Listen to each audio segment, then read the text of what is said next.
सलैया साहित्य संसार में आपका अभिनंदन है। मेनका का तपोभंग नामक कहानी हरशंकर परसाई ने लिखा।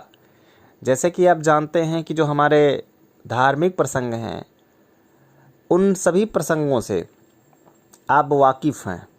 हर व्यक्ति जानता है, खासकर उत्तर भारत की तो समग्र जनता के जन मन में सारी कथाएं बड़े पवित्र भाव में विद्यमान हैं। लेकिन जो व्यंग्यात्मक कथाओं को कहने का आपके समक्ष रखने का उद्देश्य है, सिर्फ ये इस साहित्यिक विधा को आपके समक्ष रखना, और दूसरी बात ये कि इस पौराणिक और धार्मिक प्रसंग के माध्यम से समाज के आत्यंतिक प्रसंगों पर कटाक्ष करना, वह भी परसाई जी की कलम से निःसृत इस व्यंग्यात्मक विधा के माध्यम से। तो मेनका का तपोभंग नामक कहानी आपके समक्ष प्रस्तुत है। मेनका रो रही थी और इंद्र समझा रहा था, ऐसा क्यों हो गया? मेरे लिए यह पहला अवसर तो था नहीं, तूने आज तक शिकायत नहीं की, पर तू बिल्कुल पतिव्रता जैसी बात कर रही है।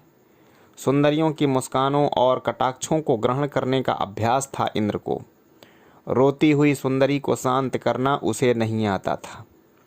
मेनका ने पल्ले का इत्र निचोड़कर आंसू पोंछे और कहा, मैं इस कार्य के लिए अब कभी नहीं जाऊंगी। मेरा घोर अपमान हुआ है।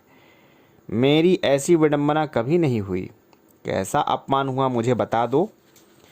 इंद्र ने बात का आधार पकड़ा। मेनका फिर रोने लगी।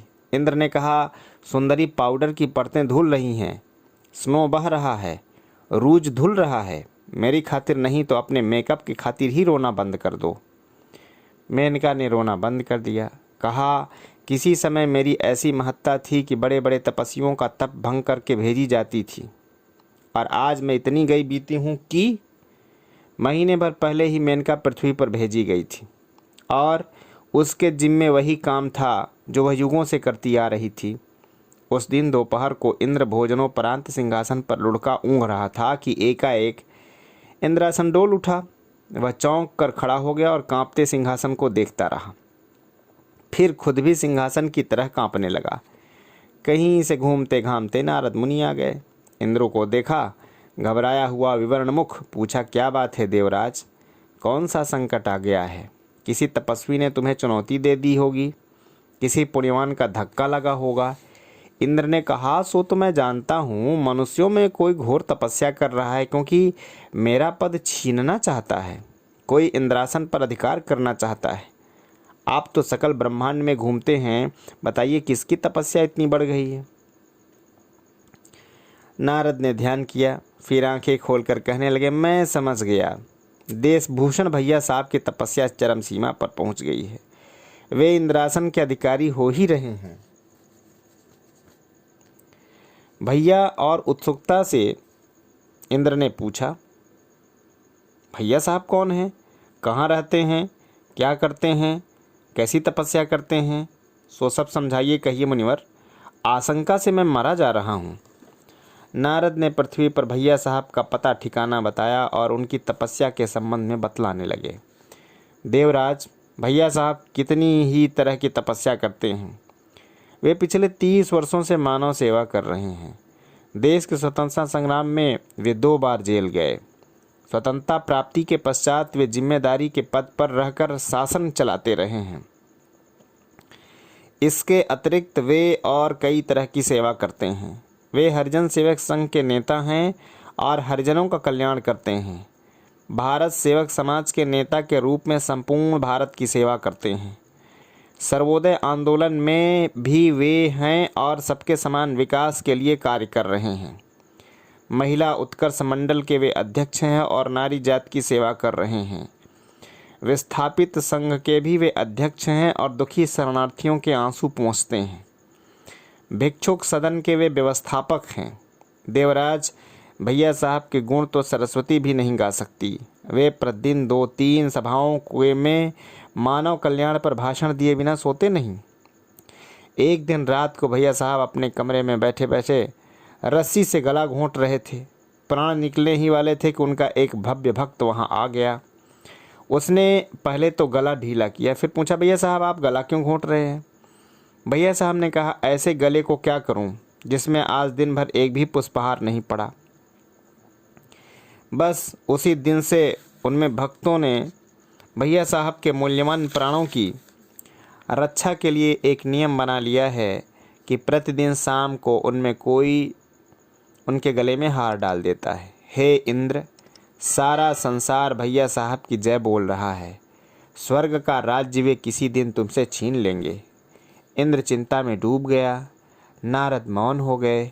इंद्र ने धीरे से सिर उठाया, भर्राई आवाज़ में बोले, मुनिवर मैं क्या करूं अब? इंद्रासन की रक्षा कैसे हो? नारद ने हंसते हुआ कहा, यह तू तो जानता ही है, ऐसे संकट पहले भी आ चुके हैं। इंद्र ने कहा, तप भंग करवाऊं, मेनका को भेजूं? नारद हंसे, बोले, मैं बताता हूं, वैसा कर। महिलाओं के काम करने का, उन्हें पढ़ाने और गृह कार्य सिखाने के लिए महिला उत्कर्ष मंडल को एक केंद्र संचालिका की आवश्यकता है। भैया साहब मंडल के अध्यक्ष हैं और उन्होंने पत्रों में विज्ञापन दिया है। मेनका से रूप बदलवा कर उक्त पद के लिए आवेदन पत्र दिलवा दो। इंद्र ने आपत्ति की, पर मेनका अपना पता ठिकाना क्या देगी? देवलोक में तो पृथ्वी से भी डाक आती नहीं है। नारद ने समस्या को हल किया। फिर ऐसा करो, उक्त पद के लिए कालीपुर की अन्यतम रूपवती तरुणी किरणबाला ने आवेदन पत्र दिया है। तुम मेनका से कहो कि सूक्ष्म रूप में उसके शरीर में प्रवेश कर जाए और अपना काम करे। इंद्र की आज्ञानुसार मेनका किरणबाला के शरीर में प्रविष्ट हो गई, जिससे उसका लावण्य कई गुना बढ़ गया। किरणबाला की चेतना पर मेनका का अधिकार हो गया, इसलिए हम उसे मेनका नाम से ही जानेंगे। मेनका को एक दिन इंटरव्यू का न्योता मिला। 1 सप्ताह बाद इंटरव्यू हुआ। इंटरव्यू लेने अध्यक्ष भैया साहब बैठे। उनके दाएं बाएं 2 अन्य सदस्य थे। मेनका रूप की किरणें बिखेरती कमरे में आई। भैया साहब ने उसे देखा तो उनकी पलकें झप गईं। पलकें खोलकर फिर देखा और फिर पलकें झपने लगीं। प्रश्न पूछे जाने लगे, शिक्षा कहाँ तक हुई है? बिल्कुल नहीं। रूप गरिता शिक्षा को हेय वस्तु समझती थी। सीना पिरोना, कढ़ाई बुनाई, सिलाई आज सिखा सकती हो? नहीं, यह सब तो मुझे नहीं आता है। रूप काम नहीं करता। शिशु पठन? नहीं, शिशु से मेरा कभी काम ही नहीं पड़ा। चिरकुमारी ने कहा। एक सदस्य ने कहा, इनमें अपना काम नहीं चलेगा, इन्हें तो कुछ भी नहीं आता। भैया साहब ने जोरदार कहा, नहीं, ये बहुत उपयोगी सिद्ध होंगी। इनमें छिपी हुई प्रतिभा और क्षमता को मेरी अनुभवी आंखें देख रही हैं। इनकी नियुक्ति होगी। मेनका की नियुक्ति हो गई। 15-20 दिन वहाँ रहकर आज देवलोक आई है, तभी से रो रही है। इंद्र ने कहा, मुझे बताओ तो कि किसने तुम्हारा अपमान किया है? मेनका ने कहा, विचित्र अनुभव हुआ है मुझे। मैंने बहुत तपस्वी देखे हैं, पर ऐसा पहली बार ही देखा। मैं दफ्तर के पास ही एक मकान में रहने लगी और तपस्वी को मोहित करने की योजना बनाने लगी। मैंने रूप को संवारा, भाव भंगिमाएँ साधी, कटाक्ष और मुस्कान में वक्रता का अभ्यास किया, हाव भाव निश्चित किए और नृत्य मुद्राएँ साधी। मुझे तब विश्वास था कि तपस्वी को जीतना बड़ा कठिन होता है। अपने समस्त रूप, लावण्य और कौशल को दांव पर लगाना कठिन पड़ता है। इसके बाद भी पहले अवहेलना और अपमान सहने पड़ते हैं। मैं इन सब के लिए तैयार थी, पर वहाँ तो उल्टा ही हुआ। 2-3 दिन बाद ही भैया साहब खुद मेरे घर के चक्कर लगाने लगे। एक दिन घर में आकर बैठ गए और पूछने लगे कि तुम्हें कोई तकलीफ़ तो नहीं, कोई चीज़ तो नहीं चाहिए। दूसरे दिन आए तो मेरा हाथ अपने हाथ में लेकर बोले, तुम मेरी हृदयेश्वरी हो। सारी विद्याएं रखी रह गईं। मेरा मन शिथिल हो गया, कुरुचि से भर गया, मुझे ऊब सी आने लगी। मैंने हाथ झटक कर कहा, आपको यह शोभा नहीं देता। मैं तो आपकी नौकर हूँ। जिस वेतन देते हैं उसे हृदयेश्वरी नहीं बनाते। वे मुग्ध भाव से कहने लगे, कौन कहता है तुम नौकर हो? तुम तो रानी हो। मैं तुम्हारा दास हूँ। मुझे न जाने कैसा लगा। दूसरे दिन आकर कहने लगे कि मैं तुम्हारी तनख्वाह दुगनी कर दी है। मैं फिर भी अनुकूल नहीं हुई। वे जाते जाते धमकी दे गए हैं कि तुम मेरी बात नहीं मानोगी तो मैं तुम्हें नौकरी से निकाल दूंगा। मैं कुछ समझ नहीं पा रही थी कि मुझे क्या करना है। मुझे व्यग्रता का अनुभव होने लगा। मेरा यहाँ क्या काम था जो मुझे भेजा गया। दूसरे दिन जब उन्होंने प्रणय निवेदन किया तो मैंने कह दिया कि भैया साहब, आप नहीं जानते मैं मेनका हूँ। एक क्षण तो वे आश्चर्य से देखते रहे, फिर बोले, अच्छा तुम ही मेनका हो? मैंने तुम्हारा नाम बहुत सुना है, आज तुम्हें पाया। मैंने कहा, जरा सोचिए तो, मुझे इंद्र ने आपकी तपस्या भंग करने के लिए भेजा है। वे बहुत खुश हुए, कहने लगे, यह मेरा अहोभाग्य है कि मैं इसके योग्य समझा गया।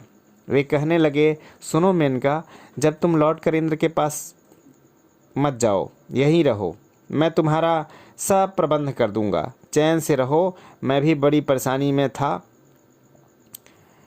खींच कर कहा, आप बिल्कुल भोले हैं, आपकी तपस्या से इंद्रासन डोल रहा है। इंद्र घबरा गया है, आप उसके सिंहासन पर बैठ सकते हैं। यह सुनकर भैया साहब के मुख पर खिन्न मुस्कान आई। जानते हैं उन्होंने क्या कहा? उनके शब्द से मेरा सारा अभिमान नष्ट हो गया। मैं ग्लानि से गल गई, यह सोचकर कि आपने मुझ जैसी शक्तिमान अप्सरा का उपयोग किस निकृष्ट कर्म के लिए किया। मैं क्या इतनी भी गई बीती हूँ? उन्होंने जवाब दिया, मुझे गलत समझा गया। मैंने स्वर्ग पाने के लिए नहीं, इंद्रासन पाने के लिए तपस्या नहीं की। मुझे यह कुछ नहीं चाहिए। मैं तो तुम्हारे लिए तपस्या कर रहा था, मेरी मेनका रानी। जय हिंद, वंदे मातरम।